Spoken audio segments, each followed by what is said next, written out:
Takeda est une entreprise biotech, on est une des plus grandes entreprises biotech au sein de la Belgique et on fabrique des médicaments à base de plasma pour des patients qui sont atteints de maladies rares.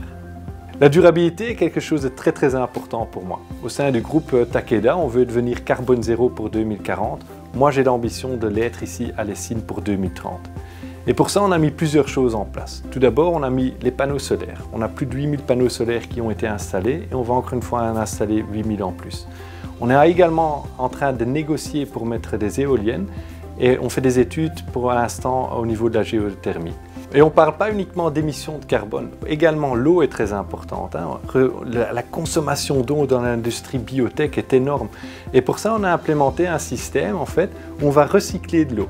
Et avec ce système qu'on a implémenté en moins d'une année, on va économiser plus de 1 million de litres d'eau par jour, donc l'équivalent de la consommation de 10 000 habitants.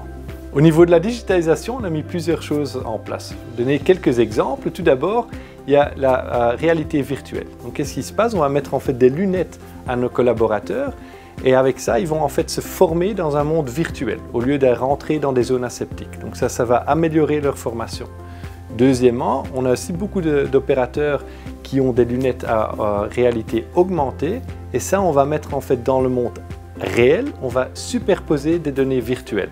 Et ces technologies vont permettre en fait d'augmenter l'efficience dans nos opérations et éviter des erreurs humaines. Un de nos projets futurs en matière de digitalisation est la construction d'un nouveau warehouse. Là, on va utiliser tout plein de nouvelles technologies digitales comme l'utilisation d'un drone pour regarder l'inventaire, l'automatisation et la robotisation. On va également implémenter le Augmented Virtual Reality là également dans le nouveau warehouse, des AGV, des clercs qui vont rouler de manière autonome. Et en construisant ce bâtiment, on a comme ambition d'opérer de manière durable sans émission de CO2.